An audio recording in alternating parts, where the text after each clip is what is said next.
Salama daholo androany sika de ndao Araho resana amitsika ny hinim-baovao mahakasika ny fitokanana Ireo Zava-Bita izay Zava-Bita ny fitondram-panjakana amin'ny ankehitriny moa izany izay natron'ny Andry Andry Rajoelina ny fitokanana Ireo Zava-Bita rehetra tamin'ity faraparan'ny herinandro ity. Pamilohan'izay dia azadiny manao commentaire amban'ity vidéo ity mba afahana mandravina ndreny hevitra rehetra eny afatsika vidéo manarakeo. Azadiny ihany koa milaiky ny vidéo-ntsika ary tsaroviny miabone amin'ny chaîne-ntsika mba afahanareo manaraka tsy tahapaka ny vidéo zay lefana misy WATAWATA GASY toy izao ny fanaovana azy. Tsy ampendrelisika fa avetrany tonga de vavana ndao ary. Fitokanana brown jono sy ny toekarena manga tao taolagnaro tao. Notokanana tao taolagnaro ihany koa ny brown fitalevam-paritry ny jono sy ny toekarena manga any Anosy. Anjara asan'ity fitalevam-paritra ity ny mampiakatra ny lentany jono amin'ny faritra iny izay anisan'ny fotom-pivelomana ankamaroan'ny mponina any an-toerana. Eo ihany koa ny ady amin'ny fitrandrahana tsy ara-dalàna ireo harenandranomasina tahaka ny langosta sy ny corail noir izay vokatra anisan'ny mampalaza ny faritra Anosy. Fitokanana CSBD ao ranopiso afa-pasahiranana amin'ny resaka fitsabona ny vahoaka ny commune ambonivohitry ny ranopiso noho ny fahazahoan'izy ireo ny CSBD izay manara-penitra ao an-toeranao. Afahana mitsabo ny retina rehetra ity toeram-pitsabona ity. Ahitana toerana fiterahana manaraka ny fenitra ao anatiny ka tsy hisy intsony ny vehivavy na zaza maty eo am-piterahana manomboka izao. Hiteo ihany koa ny toerana fanaovana vaksiny ary efa napetraka ao ny vata fampangatsiahana mandeha amina herinaratra ny masoandro hitehirizana azy ireo. Mitohy hatrany ny fametrahana ny fotodrafitrasa izay manakaiky ny vahoaka. Tambazotra fitarihan-drano ao Beraketa lemaka mirefy 570 hara izay handray anjara betsaka amin'ny fanajarian-tsakafo ao anatin'ny 5 taona no tondrahany tambazotra fitarihan-drano ao Beraketa ao amin'ny commune Behara. Fotodrafitrasa efa tamin'ny andron'ny fanjanahantany no naorina ary izao no hajarian'ny fitondram-panjakana izao indray. Notolorana zesika sy masom-boly ihany koa ireo tantsaha hanampina ny famokaran'izy ireo. EPP manara-penitra Amboasaretsimo natolotry ny filohan'ny Repoblika Andry Rajoelina tao Amboasaretsimo. Ny EPP manara-penitra ahafahan'ireo mpianatra misitraka fampianarana anaty fotodrafitrasa tsara ary koa misitraka fampianarana araky ny fenitra. Efa misokatra moa ity trano fianarana ity ary ny mpianatra 300 no mianatra ao hatreto ary hiverina hiakatra 900 izany amin'ny fidirana manarakeo. Reny mpiasy ny fanaovam-baksiny sy ny fahasalaman'ny reny sy ny zaza navoaziny OMS ny mari-pakasitrahana amin'ny maha-reny mpiasy ny fanaovam-baksiny sy ny fahasalaman'ny reny sy ny zaza Andry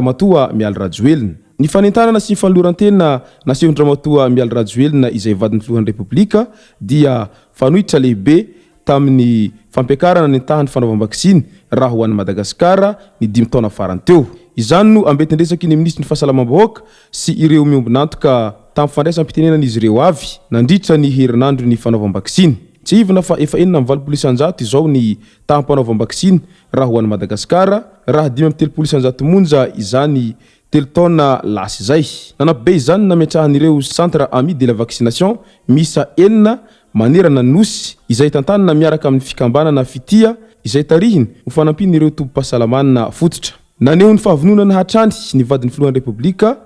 hanohy ireo fanentanana ary hanao ny ezaka rehetra hanatratrarana ny tanjona iombonana dia ny fiarovana ny zaza malagasy amin'ny alalan'ny fanaovam-baksiny. Hôtel de Finance manakaiky ny voaka hatrany fitantanan-draharam-panjakana amin'ny alalan'ny fametrahana ny Hôtel de Finance ao Taolagnaro. Ivondrona ao avokoa ireo sampandraharahany ministera ny toekarena sy ny fitantanam-bola ary hatsarainy ireo tolotra omeny fanjakana mba hiantohany ny fiarovana ny volam-panjakana. Mendrika fotodrafitrasa goavana tahaka izao ny faritra Anosy hoy ny filohan'ny Repoblika ary Taolagnaro hoy izy dia hatao ny sampanandala ny fampandrosoana ny faritra atsimo rehetra hoy izy hatrany. Libanona Taolagnaro tamin'ny Repoblika faharoa no nisy fanajariana farany ny moron-dranomasina ny Libanona ary izao no avoazana tanteraka izao indray.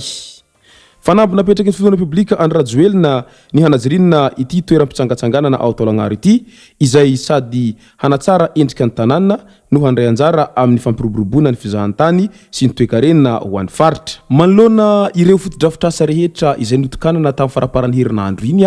dia maro sahady ireo vahoaka malagasy no maneho hevitra ary maro ihany koa ireo metra-pantanina amin'ilay hoe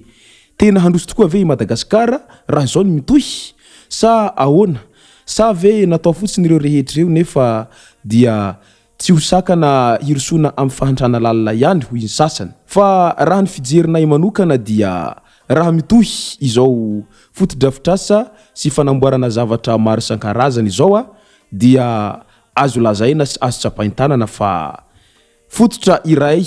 hirosona amin'izay Madagasikara tsy maintsy mandroso zay raha ny fijerinay azy manokana satria raha toaka mahavita zavatra maro azo tsapain-tanana sy goavana dia azo lazaina fa efa manao ihany izany na dia mbola tsy mipaka hatrany misosalim-bahoaka rehetra aza ny Zava-Bita rehetra hatramin'izay na de eo aza anefan'izay dia imo zany isika malagasy dia matetika tsy mahay mankasitraka loatra izay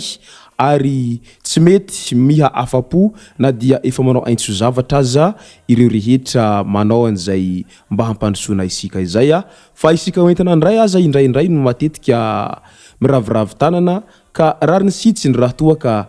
manano sarotra ny fampandrosoana any Madagasikara misy ny sasany aza dia ireo fotodrafitrasa vita indray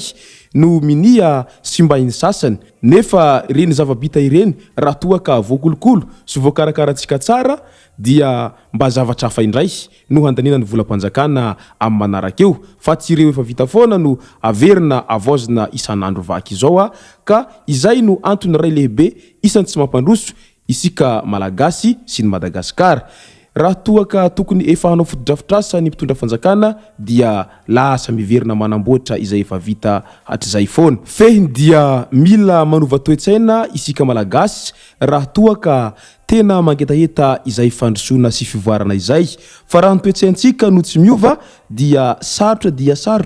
izany hampandroso any Madagasikara izany ary ny fampandrosoana izany dia tsy vitan'olona irery fa isika rehetra mihitsiny no mila mifandray tanana miara misalahy ary miara mandroso amin'izany fanatratrarana ny tanjona amin'ny fampandrosoana izany fa raha toaka filompirenena irery ihany fotsiny no manao ny hezany nefa isika voaka hoentina indray no miraviravy tanana dia tsy misy dikany izay rehetra ezaka ataony eo fa aoka isika rehetra mba samby ho vonona higoka an'izay fampandrosoana izay mampangetahitatsika isan'andro vaky izay ary izay no mahatonga antsika sary-piaro ary miady mafy ho an'ny tandrazantsika sy ny taranantsika lava isan'andro zao ka noho izany dia mila ovaina ny toe-tsaina ary ialao ireo toe-tsaina izay fahitantsika ratsy ireo rehetra mba ataovo lesoka ho amin'ny fanamboarana ny hoavy fa tsy izay fahita ratsy indray no averimberina lava eo arak'izany ara dia azo laza tsy mahantra i Madagasikara fa mahantra olo manga ary matetika izay tonga eo amin'ny toerana dia miezaka mameno pôsy sy ny fitiavantena no tena manjaka arakin'izay efa hitahitantsika foana hatramin'izay ainganeka ity ndray mitoraka ity mba tena ho fampandrosoana amin'izay no zavatra tena ho hita ary mba ho tena fitiavana voaka malagasy sy ny Madagasikara ihany koa ny zavatra ho iseho izay raha tomboko lasy tomboko vavy ny amarana koa ty vidéo antsika ity misaotra antsika rehetra nanaraka hatramin'ny farany manasa antsika hanao commentaire amban'ity vidéo ity mba ahafahana mandravina ireny hevitra rehetra nanaovantsika vidéo